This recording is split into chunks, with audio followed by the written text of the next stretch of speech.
Frustrations have been growing over a park in North Phoenix where the community there was met with trash and other pretty gross discoveries. Yeah, and that is until recently when neighbors decided to partner up with the city to try and change things there. 12 News journalist Jade Cunningham, she's joining us live this morning with more on this update. Jade, it seems like they saw an issue and instead of, going somewhere else, they decided to just take matters into their own hands here.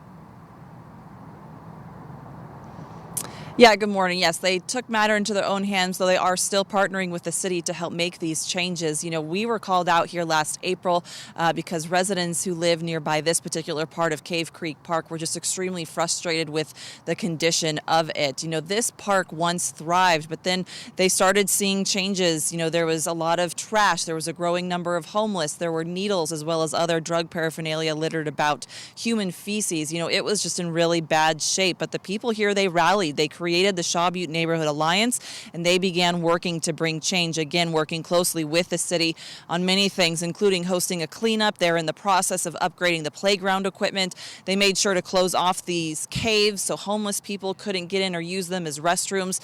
Dozens of trees were recently planted. This is a work in progress, but this park is slowly coming back to life. I do have to say that when I came out here in April, there were a lot of homeless. We did see a lot of trash out here, but then coming back a few weeks ago for this story, there were people out here walking their pets and the dogs were running around, and there was just a smile on their faces, and they were saying they're just so excited about the changes that were being made.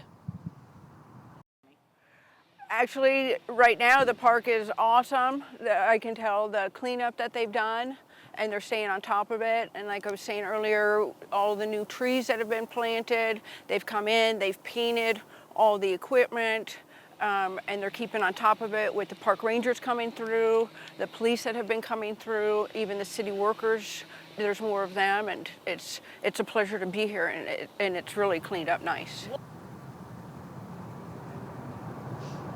So yeah, you can just kind of sense the excitement in her voice. And, there were others who walked by. They also were very excited about these changes being made. Again, it is a work in progress. And Cave Creek Park is also a very large park. It's about 6 miles in length. So there are still frustrations, especially when it comes to the growing number of homeless. And those I've spoken with say there is hope that hopefully change will come and, this park will continue to grow in the right direction. Reporting live, Jay Cunningham, 12 News Today in